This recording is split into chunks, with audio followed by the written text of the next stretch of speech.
Hello student, जो बच्चे BBM के धनबाद के हैं और सेमेस्टर 1 में हैं, अभी मेजर पेपर का एग्जाम हो चुका है फाइनेंशियल अकाउंटिंग का। अब बारी है माइनर पेपर की। तो मेजर पेपर जो हम लोगों ने पढ़ाया था लगभग क्वेश्चन उसी से आया। अगर आप देखें तो सारा का सारा थ्योरी का क्वेश्चन उसे मैच किया। न्यूमेरिकल भी हम लोगों ने जो बताया था कि डेप्रीसिएशन से क्वेश्चन रहेगा तो रहेगा, तो आ गया था। डेप्रीसिएशन से भी क्वेश्चन आनी, जो हम लोगों ने बताया उससे क्वेश्चन आ गया।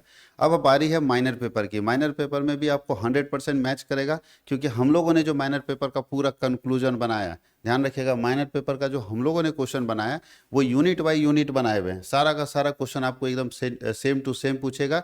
अब ये है कि ये question for define economics 5 number में पूछे या 2 क्वेश्चन जोड़ के एक साथ पूछ दे 15 नंबर में पूछ दे, लेकिन क्वेश्चन पूछेगा। जो पढ़ाया जाएगा सारे क्वेश्चन आपको पूछे जाएंगे, इस बात की गारंटी, जैसा कि फाइनेंशियल अकाउंटिंग में हुआ था।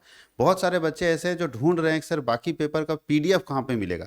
अब फाइनेंशियल अकाउंटिंग का तो वीडियो देखने से समझ में आ रहा है, लेकिन ये सब का हमको पीडीएफ मिल जाए। वीडियो में कितना रोक रोक के हम देखते रहेंगे, सर वीडियो देखने में टाइम लगता है, तो पीडीएफ मिल जाए तो ज़्यादा अच्छा है। हम लोगों ने क्या कर रखा है, पीडीएफ जो है बीबीएमके धनबाद का, ध्यान रखिएगा, बीबीएमके धनबाद का पीडीएफ कोर्स एक ने बना दिया है। जैसे बाकी विनोबा यूनिवर्सिटी सबका बना हुआ है, तो बीबीएमकेयू धनबाद का सेमेस्टर 1 का एक पीडीएफ कोर्स बनाया हुआ है। उसका फी जानते हैं कितना है, जिसमें से आपको ये पेपर माइनर पेपर मिल जाएगा कॉमर्स वाले के लिए, बाकी का माइनर नहीं है। और कॉमन पेपर सारा मिल जाएगा। कॉमन पेपर जो होता है जो सबका, जैसे बीएससी पेपर सारे मिल जाएगा, आईकेएस पेपर सारा मिल जाएगा, एसईसी पेपर सारा मिल जाएगा। पूरा एमसीक्यू क्वेश्चन आंसर पूरा किया हुआ है, यानी पूरा topic by topic, unit by unit question answer किया, उससे बाहर नहीं जाएगा, इस बात की गारंटी है। तो सारे पीडीएफ कोर्स आपको मिल जाएंगे 49 रुपीज़ में। कितने में? 49 रुपीज़ में। बहुत सारे बच्चे फ्री वाला ढूंढ नहीं पा रहे थे क्योंकि उसका लंबा प्रोसेस है, तो हम लोगों ने एक कोर्स बना दिया। कैसे इस कोर्स को खरीदेंगे, तो सबसे पहला काम ध्यान रखिएगा, ऐप को इंस्टॉल करिएगा। CWH online academy, play store में जाइए, CWH ऑनलाइन एकेडमी को इंस्टॉल कर लीजिए। इंस्टॉल करने के बाद रजिस्टर करने का ऑप्शन आता है, रजिस्टर में जाइए, पूरा डिटेल भरिए अपना, एक पासवर्ड बना लीजिएगा वहाँ पे, ऐसा पासवर्ड जो याद रहे। पासवर्ड बनाने के बाद जब आप सेव कर देंगे तो फिर लॉगिन में जाएंगे, ऊपर में लॉगिन होगा, लॉगिन में अपना मोबाइल नंबर लिखेंगे, पासवर्ड जो बनाए हैं वो लिखेंगे और सबमिट कर देंगे, आपका लॉगिन हो जाएगा। लॉगिन के बाद कैटेगरी पूछेगा, तो ऑल यूनिवर्सिटी वाला कैटेगरी में जाएंगे। उसके बाद सामने पेड कोर्स दिखेगा, पेड कोर्स में जाके स्क्रॉल कीजिएगा तो आपको मिल जाएगा बीबीएम के Dhanbad semester 1 common paper PDF. 49 rupees का, जाके वहाँ से बाई कर लीजिए, कोई दिक्कत नहीं, आराम से सारे कोर्सेज का फ़ायदा उठाइए। क्योंकि फ्री वाला जो है वो तो सबको मिल नहीं रहा है, उसको लॉक कर दिया गया, और आप पेड कोर्सेज में 49 रुपीज़ में ये पीडीएफ भी उसमें डाला हुआ है, ये पीडीएफ भी उसके पास रहे, उसमें डाला हुआ रहेगा, तो आराम से आप पढ़ सकते हैं, कोई दिक्कत नहीं है। वहाँ पे मेजर माइनर सबका जो जो पीडीएफ होगा लगभग डाला हुआ है, और कॉमन पेपर का सारा बना हुआ है, कॉमन पेपर का सारा बना हुआ है। अगले सेमेस्टर से, सेमेस्टर 2 से हम लोग पहले ही, अगले सेमेस्टर से आपको 2-3 महीना पहले ही 199 रुपीज़ में सारा सब्जेक्ट का पीडीएफ मिल जाएगा। साइंस को छोड़ के, साइंस का मेजर माइनर छोड़ के, आर्ट्स का मेजर माइनर मिल जाएगा, कॉमन पेपर मिल जाएगा, कॉमर्स का मेजर माइनर मिल जाएगा, कॉमन पेपर मिल जाएगा, सबको मिलेगा एक कन्फर्म 199 में। अगले पहले ही से ही हम लोग डाल के रखेंगे। इस बार हम लोग लेट कर गए, तो हम लोग इस बार प्लान कर रहे हैं झारखंड के सारे यूनिवर्सिटी का पीडीएफ नोट्स डाल दें, क्योंकि बहुत सारा बच्चा है जिसके पास कुछ है ही नहीं, ना गेस्ट पेपर है ना कुछ, कुछ भी नहीं है, वो कैसे पढ़ रहा है, बहुत परेशान है, उसको कुछ नहीं समझ में आ रहा है, फिर भी जाके जो मन कर रहा है वो लिख दे रहा है। और आपको बता दें कि रिजल्ट जो है बीबीएम के धनबाद का, उसमें 70% फेल हो जाता है बच्चा और 30% पास करता है। ठीक है, पिछले साल तो कुछ ठीक भी रहा, पहले वही होता था, बहुत बच्चा फेल कर जाता था। तो भैया आराम से पढ़िए, ठीक से पढ़िए, तभी आप जो है अच्छा कर पाएंगे, नहीं तो फेल होने का चांस ज़्यादा बन जाता है, क्योंकि आप नहीं पास कर पाएंगे तो उलझ जाएंगे। 7 पेपर है, एक में बचे तो दूसरे में लटक जाता है बच्चा। इसलिए आप आराम से इस कोर्सेज को खरीद सकते हैं। चलिए अब हम लोग क्लास स्टार्ट करते हैं। और फिर मैं आपको एक जानकारी और दे दूं कि हम लोगों का 20 अप्रैल को एक बैच लॉन्च हो रहा है, बीबीएम को धनबाद सेमेस्टर 2 का बैच, ठीक है, जिसका प्राइस 2100 रहेगा एक सेमेस्टर के लिए, जिसमें मेजर पेपर, माइनर पेपर और बाकी कॉमन पेपर, सारे पेपर पढ़ाए जा रहे हैं, जितने सब्जेक्ट हैं सारे पढ़ाए जाएंगे। ये 20 अप्रैल को लॉन्च होगा, लेकिन क्लासेस आपके एग्जाम खत्म होने के बाद से स्टार्ट होंगे। ठीक है, जैसे आपका एग्जाम खत्म हो जाता है उसके बाद से इसका क्लास स्टार्ट होने वाला है सेमेस्टर 2 के लिए। तो चलिए आप शुरुआत करते हैं। फर्स्ट क्वेश्चन जो हम लोगों को पूछ रहा है, देखो दो तरह से हम पढ़ रहे हैं, एक वेरी शॉर्ट क्वेश्चन पढ़ रहे हैं, एक लॉन्ग क्वेश्चन पढ़ रहे हैं। तो वेरी शॉर्ट में सबसे पहले पूछ रहा है, और ये ध्यान रखना कि एसी पेपर जिन लोगों का इकोनॉमिक्स है, जिनका एसी पेपर इकोनॉमिक्स है, ये उनके लिए बात कर रहे हैं हम लोग। एसी पेपर इकोनॉमिक्स वाले के लिए याद रखना। तो बोल रहा है कि डिफाइन इकोनॉमिक्स, तो बोलता है economics is the study of how people use scarce resources to satisfy unlimited wants. यानी अर्थशास्त्र वह विज्ञान है जो बताता है कि सीमित संसाधनों के द्वारा और सीमित आवश्यकताओं की पूर्ति आप कैसे करते हैं। तो याद रखना, लिमिटेड रिसोर्स के कारण अनलिमिटेड वांट्स को आप कैसे फुलफिल करेंगे, ये बताता है इकोनॉमिक्स। क्योंकि आपको मालूम है कि लोगों की जो आवश्यकताएं हैं वो अनंत है, वांट्स जो है ना वांट्स अनलिमिटेड है, बहुत इच्छा है, ये करना वो करना वो करना, बहुत सारी इच्छा है, और इस इच्छा को पूरा करने का रिसोर्स यानी पैसा जो होता है वो लिमिटेड है, रिसोर्स आपका लिमिटेड है। अब सवाल ये उठता है ना कि अनलिमिटेड वांट्स को इस लिमिटेड रिसोर्स से कैसे पूरा करेंगे, अनलिमिटेड वांट्स को लिमिटेड रिसोर्स से कैसे पूरा करेंगे, ये बताता है इकोनॉमिक्स। दूसरा है व्हाट इज स्कार्सिटी, अभाव क्या है। स्कार्सिटी यही है कि जहां आपके पास लिमिटेड रिसोर्स है और बहुत सारा इच्छा है, अनलिमिटेड वांट्स है, तो यहाँ पे जो कमी आ रहा है, जो डिफरेंस आ रहा है ना, मान लो रिसोर्स मेरे पास 10 रुपये का और जो इच्छा है वो 30 रुपये में पूरा होगा, इच्छा 30 रुपये के बराबर है और हमारे पास 10 रुपये है, तो ये जो 20 रुपये का गैप आ रहा है इसी को बोलते हैं स्कार्स, या इसी को बोलते हैं स्कार्सिटी, अभाव, कमी, कि इतना पैसा मेरे पास कम है, अगर इतना रह जाता तो हम अपनी सारी इच्छाओं को पूरा कर लेते। तो स्कार्स आता है तब जब ये सिचुएशन आता है लिमिटेड रिसोर्स अनलिमिटेड वांट्स, इच्छाएं बहुत सारी है, पैसा कम है, तो हम लोगों को लगता है मेरे पास कमी है। कितनी कमी है, बस जितना मेरा इच्छा है और जितना मेरे पास पैसा है उसके बीच में जो गैप है वही आपका स्कार्स कहलाता है, अभाव कहलाता है। कोई दिक्कत किसी को, देखिए लिखा है scarce is the situation where limited resource are not enough to satisfy human wants, मतलब हम लोगों को अनलिमिटेड वांट्स को सेटिस्फाई करने के लिए जो हमारा लिमिटेड रिसोर्स जो है सफिशिएंट नहीं रहता है, तो हम लोग कहते हैं कि हमारे पास स्कार्स है, कमी है। What is production possibility curve, PPC एक ऐसा कर्व है, देखिए लिखा है, अब पीपीसी भी इसी से रिलेटेड है, लिमिटेड वांट्स, अनलिमिटेड वांट्स और लिमिटेड रिसोर्स से। बोलता है पीपीसी वह वक्र है जो सीमित संसाधनों और तकनीक को के साथ दो वस्तुओं के विभिन्न संभावित उत्पादन के संयोजन को बताता है, यानी दो वस्तुओं का अलग अलग कॉम्बिनेशन बताता है कि दो वस्तुओं को कैसे प्रोडक्शन कर सकते हैं, अलग अलग कॉम्बिनेशन के अलग अलग संजोग के अंदर, जब उसके हमारे पास लिमिटेड रिसोर्स होंगे, लिमिटेड, तो लिमिटेड रिसोर्स से आप दो या दो से अधिक वस्तुओं का उत्पादन कैसे कर सकते हैं उसकी संभावना को बताता है उत्पादन संभावना वक्र, पीपीसी। इसका ग्राफ अगर पूछेगा तो ऐसा होता है, पीपीसी का ग्राफ आप लोग पढ़े होंगे, ऐसा होता है एकदम, ठीक है, पीपीसी का ग्राफ ऐसा होता है, पीपीसी। अवसर लागत क्या है, व्हाट इज अपॉर्चुनिटी कॉस्ट, अवसर लागत का मतलब होता है एक अवसर को पाने के लिए दूसरे अवसर को हम लोग त्याग देते हैं, एक अवसर को पाने के लिए दूसरे अवसर को त्याग देते हैं, तो पहले अवसर दूसरे अवसर का अवसर लागत कहलाएगा। इसको ऐसे समझिए, ये परिभाषा से नहीं समझ पाएगा। मान लीजिए कि हमारे पास एक कार है, ध्यान है ना, ये अपॉर्चुनिटी कॉस्ट का समस्या भी आता है जब आपके पास लिमिटेड रिसोर्स होंगे, जब आपके पास लिमिटेड रिसोर्स होंगे तभी यह समस्या आएगा। जैसे देखो, एक गाड़ी मेरे पास है, 29 तारीख को शादी है, 29 अप्रैल को, ठीक है, एक आदमी हमारा गाड़ी बुक किया, मिस्टर ए, 5,000 रुपये में गाड़ी बुक कर दिया, लड़का का गाड़ी है भैया। उसके 2 दिन बाद हमारे पास बी भी पहुंचा, बोला हमको भी गाड़ी चाहिए था। अब बोले नहीं भैया गाड़ी तो बुक हो गया 5,000 में, बोला हम 6,000 देने के लिए तैयार हैं, 6,000 रुपये हम दे देते आपको, बोलिए क्या करना है। तो ये क्या, कार का मालिक बोला नहीं भैया, एक को बोल दिए, वचन दे दिए, तो एक के पास ही जाएगा। अब बताओ यहाँ कार का मालिक ये अफसोस कर रहा है ना कि 6,000 मेरा चला गया, अगर डेट आगे पीछे होता लगन का तो हम 6,000 और कमा लेते। इसका मतलब है कि वो डेट अगर सेम मैच कर गया इसके कारण 6,000, तो इसका मतलब है कि वो 5,000 का अवसर पाने के लिए कितने का अवसर छोड़ दे रहा है, 6,000 का। इसका मतलब 5,000 का अपॉर्चुनिटी कॉस्ट है 6,000। अगर इसके पास लिमिटेड रिसोर्स नहीं होता, यानी कार एक नहीं होता, एक से ज़्यादा कार होता, तो एक को इसको दे देता है, इसको दे देता, लेकिन लिमिटेड रिसोर्स होने के कारण हो रहा है कि 5,000 पाने के चक्कर में 6,000 छोड़ना पड़ रहा है, क्योंकि 5,000 का अवसर लागत है 6,000, तो इसी को बोलते हैं अपॉर्चुनिटी कॉस्ट, अवसर लागत। और ये अवसर लागत कब समस्या आएगा, फिर बता रहे हैं, ये तभी आएगा जब आपके पास क्या होगा, लिमिटेड रिसोर्स होगा, लिमिटेड रिसोर्स होगा, पैसा लिमिटेड है इसलिए, अगर कार ज़्यादा रहता तो दोनों को दे देते। चलिए अगला है define micro economics. Micro economics में क्या स्टडी करते हैं, तो माइक्रो इकोनॉमिक्स इकोनॉमिक्स के एक ऐसा ब्रांच है जहाँ पे हम इंडिविजुअल के बारे में स्टडी करते हैं, व्यक्तिगत मांग, ठीक है, व्यक्तिगत पूर्ति, व्यक्तिगत मूल्य, पर्सनल, इंडिविजुअल। देखिए बोलता है एक सूक्ष्म अर्थशास्त्र वह अध्ययन है, यानी अर्थशास्त्र का वह शाखा है जिसमें हम व्यक्तिगत आर्थिक इकाइयों जैसे उपभोक्ता, फर्म, बाजार के का विश्लेषण करते हैं। यानी माइक्रो इकोनॉमिक्स इकोनॉमिक्स का एक ऐसा ब्रांच है जहाँ पे हम व्यक्तिगत इकाइयों का, इंडिविजुअल यूनिट्स का स्टडी करते हैं, individual units, individual economic units का स्टडी करते हैं। वैसे ब्रांच को हम लोग बोलते हैं माइक्रो, जो छोटे छोटे पॉइंट्स को, छोटे छोटे वेरिएबल्स को स्टडी करता है, वो है माइक्रो इकोनॉमिक्स। अब क्वेश्चन है explain the central problem of an economy, अर्थव्यवस्था की केंद्रीय समस्या को समझाइए। आपको मालूम है कि सेंट्रल प्रॉब्लम जो है 3 है, what to produce, how to produce and for whom to produce. किसी भी अर्थव्यवस्था की केंद्रीय समस्या 3 है, क्या उत्पादन किया जाए, कैसे उत्पादन किया जाए और किसके लिए उत्पादन किया जाए। और फिर बता रही है तीनों समस्या क्यों आता है, क्योंकि हमारे पास लिमिटेड रिसोर्स है। ये लिमिटेड रिसोर्स जो है ना पीछा नहीं छोड़ेगा इकोनॉमिक्स में, माइक्रो इकोनॉमिक्स में। हमारे पास लिमिटेड रिसोर्स है, इसलिए ना हम सोचते हैं क्या बनाएं। मान लो मेरे पास पैसा है 10 लाख रुपया, हम सोच रहे भाई किसका बिजनेस करें, ये खोले वो चप्पल दुकान खोले, कपड़ा दुकान खोले, राशन दुकान खोले, हम सोच में पड़े। क्यों? क्योंकि लिमिटेड है। अब मान लो तीन को हम, मतलब तीन दुकान बिजनेस मेरे लिए बहुत दिमाग लग रहा है, तीनों बिजनेस फायदे वाला है, हमको लग रहा है ये तीनों फायदे का बिजनेस है, इसको तीनों को खोलना चाहिए, लेकिन मेरे पास पैसा तो एक को खोलने का है। लेकिन जिस दिन मेरे पास रिसोर्स ज़्यादा हो जाता, पैसा ज़्यादा हो जाता, हम तीनों धंधा खोल लेते। मान लो तीन बिजनेस हमको बहुत पसंद है, बोले ये तीनों चलेगा ही चलेगा, लेकिन हम एक ही खोल पा रहे हैं, दो हम छोड़ दे रहे हैं। इसलिए छोड़ रहे हैं क्योंकि हमारे पास रिसोर्स लिमिटेड है। अगर हमारे पास खूब पैसा होता तो तीनों खोल देते।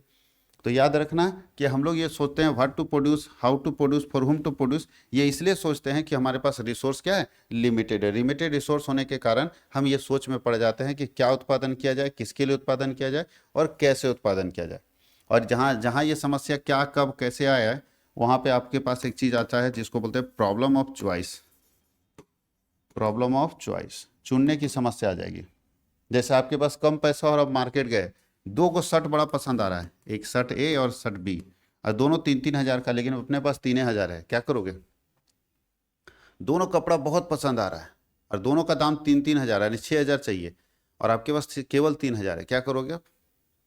यही होता है लिमिटेड रिसोर्स, कि पैसा लिमिटेड है, इसलिए हमको क्या करना पड़ा है। तो वहाँ पे आप आ जाओगे प्रॉब्लम ऑफ चॉइस, फिर चुनने की समस्या आ जाएगा कि यार कौन चुने, ये ले दोनों मस्त लग रहा है, कौन सा ले। वहाँ आपके पास आता है प्रॉब्लम ऑफ चॉइस, चुनने की समस्या। दोनों में से कोई एक को आप चुनेंगे, या तो ए को चुनेंगे या तो बी को चुनेंगे, इसी को बोलते हैं प्रॉब्लम ऑफ चॉइस। याद रखना, प्रॉब्लम ऑफ चॉइस। अब अगला क्वेश्चन है, what are the basic factor of PPC. PPC का बेसिक फैक्टर, हम पीपीसी का फीचर्स पूछ रहा है, पीपीसी का विशेषता क्या। तो पहला, पीपीसी डाउनवर्ड जाता है, अभी तो बताए, डाउनवर्ड स्लोप करता है नीचे की तरफ। तो पहले बाएं से दाएं की तरफ, देखो ये बायां है, बायां से दाएं की तरफ, नीचे की तरफ ढलता है, ठीक है। कॉनकेव होता है ओरिजिन का, मूल बिंदु की तरफ अवतल, देखो ना अवतल दर्पण है, उठा हुआ है। मिरर दो तरह का होता था, मिरर आप पढ़े होंगे, एक ऐसा मिरर होता था, एक ऐसा मिरर होता था। तो ये उठा हुआ मिरर है, अवतल दर्पण। आगे लिखा है कि रिप्रेजेंट स्कार्सिटी, अभाव को दर्शाता है। यहाँ पे अभाव है लिमिटेड रिसोर्स होने के कारण। सो इफिशियंट यूज ऑफ रिसोर्सेज, ये बताता है संसाधन का कुशलतम उपयोग कैसे कर सकते हैं। और लिखा अनअटेनेबल पॉइंट, यानी अप्राप्य बिंदु। कुछ ऐसे पॉइंट है जो अटेंड नहीं कर सकते, जो अनअटेनेबल है, जो अप्राप्य बिंदु है वो। तो कुछ 4-5 विशेषताएं याद रखना कि पहला डाउनवर्ड स्लोपिंग है, दूसरा कॉनकेव टू ओरिजिन, यानी हिंदी में पढ़ेंगे तो बाएं से दाएं, नीचे की ओर ढलान, मूल बिंदु की ओर अवतल, अभाव को दर्शाता है, संसाधनों का कुशल उपयोग है और अप्राप्य बिंदु है, ये इसका विशेषता है। अब अगला क्वेश्चन है कि माइक्रो इकोनॉमिक्स और मैक्रो इकोनॉमिक्स में क्या अंतर है। तो फिर बताए, माइक्रो का मतलब है छोटे छोटे इकाइयों का अध्ययन हम करते हैं माइक्रो के अंदर, और मैक्रो के अंदर हम बड़े बड़े इकाइयों का अध्ययन करते हैं। देखो इकोनॉमिक्स का परिभाषा सेम है, सब कुछ सेम है, खाली अंतर क्या जानते हैं, आई, इसका अंतर है ए, बाकी देख लीजिए स्पेलिंग मिला के सब सेम है। आई का मतलब है इसके अंदर हम इंडिविजुअल का स्टडी करते हैं, और इसके अंदर हम लोग एग्रीगेट का, ए फॉर एग्रीगेट, यहाँ खुद लिख दिया कि किसका स्टडी करते हैं, तो एग्रीगेट का स्टडी करते हैं, यही इसका की पॉइंट है जो पहचाने का तरीका है। तो माइक्रो इकोनॉमिक्स में हम इंडिविजुअल यूनिट का स्टडी करते हैं, और मैक्रो इकोनॉमिक्स में इंडिविजुअल को जोड़ के पूरे संपूर्ण का स्टडी करते हैं। नहीं, यहाँ हम स्टडी करते हैं एक व्यक्ति का मांग क्या है, और यहाँ स्टडी करते हैं पूरे देश का डिमांड क्या है। यहाँ हम स्टडी करेंगे एक व्यक्ति का इनकम क्या है, यहाँ स्टडी करेंगे पूरे देश का इनकम क्या है। तो यहाँ एक व्यक्ति, यहाँ पूरा देश, यहाँ एक व्यक्ति, यहाँ पूरा देश का स्टडी करेंगे। याद रहिएगा, यहाँ एक व्यक्ति का स्टडी करेंगे और यहाँ पे क्या होगा, पूरे देश का स्टडी करेंगे। चलिए पढ़िए, देखिए क्या है। अर्थ में सबसे पहले स्टडी ऑफ इंडिविजुअल यूनिट, और यहाँ होता है स्टडी ऑफ होल इकोनॉमी। इसमें हम पढ़ते हैं कंज्यूमर के बारे में, फर्म के बारे में, मार्केट के बारे में। इसमें पढ़ेंगे नेशनल इनकम, इन्फ्लेशन, अनएम्प्लॉयमेंट, इस सब, यानी राष्ट्रीय आय, मुद्रास्फीति, बेरोजगारी के बारे में पढ़ेंगे। इसमें हम स्मॉल पार्ट ऑफ इकोनॉमी पढ़ेंगे, अर्थव्यवस्था का छोटा सा पार्ट पढ़ेंगे, और इसमें पूर्ण संपूर्ण अर्थव्यवस्था पढ़ेंगे। इसमें मूल्य निर्धारण पढ़ेंगे एक वस्तु का, और इसमें पूरे सारे वस्तुओं का मूल्य निर्धारण पढ़ेंगे। कहीं कोई दिक्कत? अब हम लोग चलते हैं, explain the concept of opportunity cost with examples. ठीक है, explain the concept of opportunity cost with examples. Example के साथ हमको अपॉर्चुनिटी कॉस्ट का कंसेप्ट देना है। अवसर लागत की अवधारणा उदाहरण से ही समझाइए। अभी जो हम आपको बता रहे थे देख लीजिए, यही एग्जाम्पल के साथ है कि अगर एक व्यक्ति के पास चॉइस हो जाए कि तुमको या तो ये करना है या वो करना है, तो उसी को बोलते हैं, एक चीज़ को उसको छोड़ना पड़ता है, उसी को बोलते हैं अपॉर्चुनिटी कॉस्ट। अभी बताया ना कार वाला एग्जाम्पल। अब यहाँ देखिए क्रिकेट का, यदि एक छात्र क्रिकेट खेलने के बजाय पढ़ाई करता है तो क्रिकेट खेलने, मान लो उसको क्रिकेट खेलने में बहुत मजा आता है, लेकिन फिर भी उसके घर वाले पढ़ाई पर बैठा दे रहे हैं, तो क्या माना जाएगा कि पढ़ाई का अपॉर्चुनिटी कॉस्ट, पढ़ने के चक्कर में उसका क्रिकेट छूट रहा है। तो पढ़ाई का अपॉर्चुनिटी कॉस्ट क्या है? क्रिकेट है।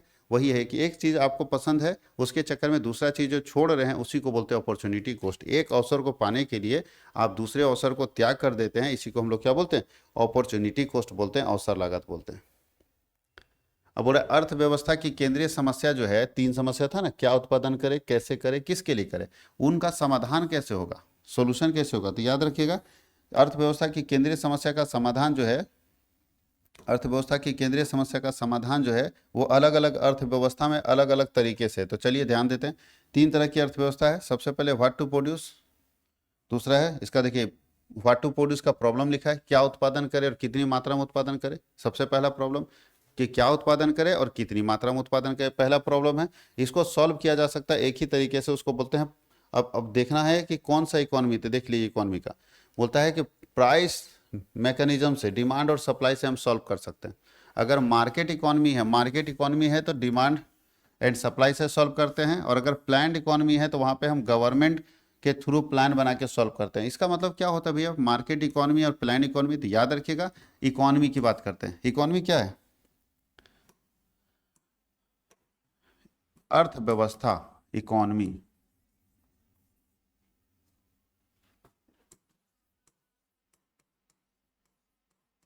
क्या होता है अर्थव्यवस्था? अर्थ मतलब होता है पैसा, अर्थ मतलब होता है पैसा, व्यवस्था मतलब सिस्टम। दुनिया का कोई भी देश हो, हर देश में पैसे के लेन देन का एक सिस्टम बना हुआ है। दुनिया के सारे देशों में पैसे का लेन देन का एक सिस्टम बना हुआ है। उसी सिस्टम से पूरा जो है देश चलता है, देश की अर्थव्यवस्था चलती है, पैसे का लेन देन होता है। तो हर देश में बना हुआ सिस्टम। तो दुनिया में तीन तरह के सिस्टम है, दुनिया में जितने देश है उसमें तीन ही तरह के सिस्टम बने हुए हैं पैसे के लेन देन के। पहला सिस्टम को हम लोग बोलते हैं प्राइवेट इकोनॉमी या मार्केट इकोनॉमी, जिसको यहाँ लिखा हुआ मार्केट, मार्केट इकोनॉमी। बाजार अर्थव्यवस्था, इसका एक और नाम है कैपिटलिस्ट इकोनॉमी, जो अमेरिका में है। कैपिटलिस्ट इकोनॉमी पूंजीवादी अर्थव्यवस्था, जो अमेरिका साइड में, जो जितने डेवलप कंट्री है वो सब पूंजीवादी अर्थव्यवस्था रखता है, कैपिटलिस्ट इकोनॉमी रखता है। बोलता है कि हमारे यहाँ सब कुछ प्राइवेट है, वहाँ पे सब कुछ प्राइवेट है, इसको बोलते हैं मार्केट इकोनॉमी। तो अगर ऐसी इकोनॉमी में आप जी रहे हैं और सेंट्रल प्रॉब्लम है, तो ऐसी इकोनॉमी का सेंट्रल प्रॉब्लम हम डिमांड और सप्लाई से फिक्स करेंगे, ठीक है। ऐसी इकोनॉमी में जी रहे हैं जो मार्केट इकोनॉमी है, तो वहाँ जो प्रॉब्लम है सेंट्रल प्रॉब्लम, उसको हम सॉल्व करेंगे डिमांड और सप्लाई से। मतलब वहाँ पे हम प्राइस मैकेनिज्म से तय करेंगे, मूल्य निर्धारण से तय करेंगे। दूसरी है, दूसरा हम लोग जो उसको बोलते हैं प्लान्ड इकोनॉमी। प्लान्ड इकोनॉमी का मतलब क्या होता है?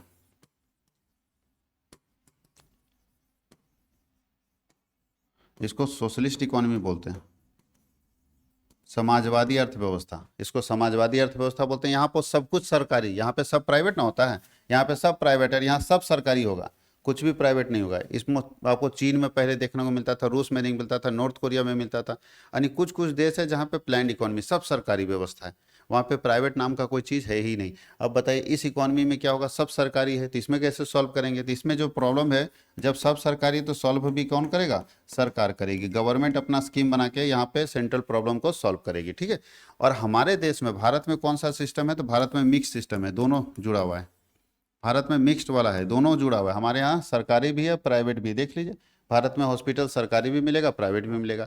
भारत में आपको अगर स्कूल की बात करें, सरकारी भी है, प्राइवेट भी, हर चीज़ देख लीजिए, सरकारी प्राइवेट दोनों। तो हमारे यहाँ मिक्स्ड सिस्टम है। तो हमारे देश में ऐसा प्रॉब्लम कैसे सॉल्व होगा?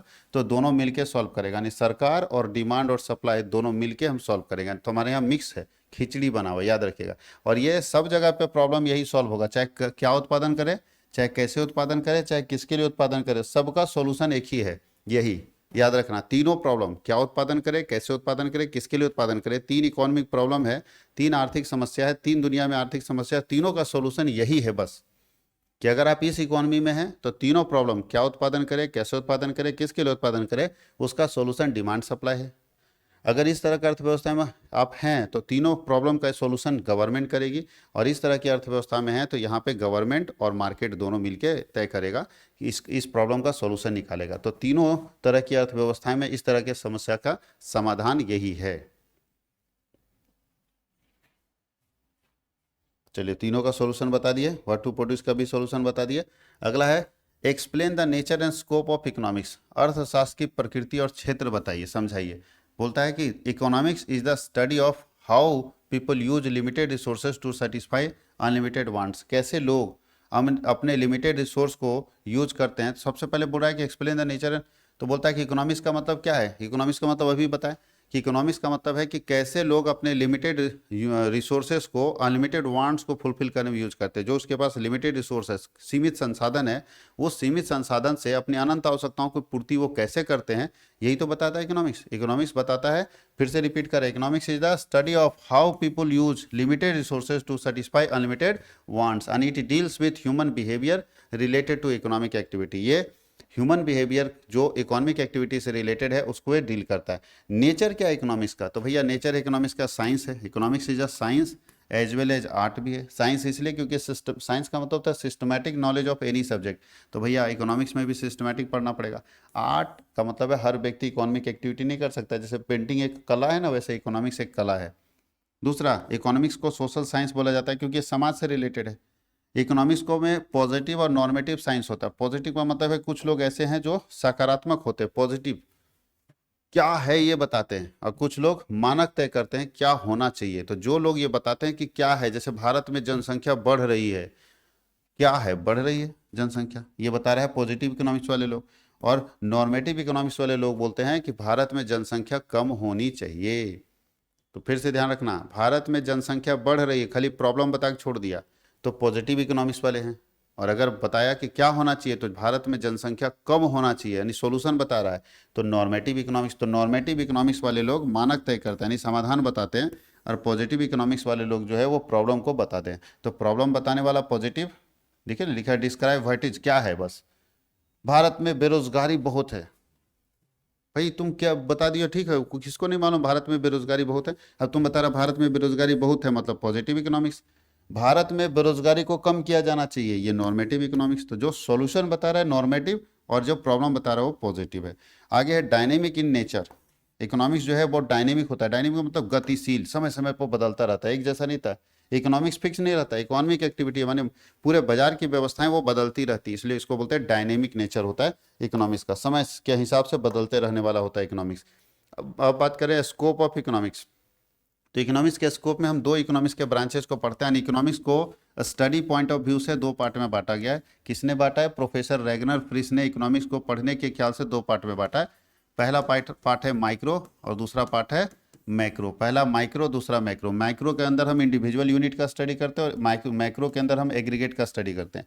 माइक्रो के अंदर हम इंडिविजुअल यूनिट का स्टडी करते हैं और मैक्रो के अंदर हम एग्रीगेट का स्टडी करते हैं, जो दोनों यहाँ दिया हुआ है, ठीक है। यानी माइक्रो के अंदर हम इंडिविजुअल के बारे में पढ़ेंगे, मैक्रो के अंदर संपूर्ण के बारे में पढ़ेंगे, जिसमें नेशनल इनकम है, इन्फ्लेशन है, अनएम्प्लॉयमेंट है और जो है इकोनॉमिक ग्रोथ है। ये हम लोग यूनिट 1 का पूरा लेक्चर कंप्लीट कर लिए। यानी 5 यूनिट है, 4-5 यूनिट है, तो 5 यूनिट को हम लोग 5 वीडियो में लेकर जाएंगे।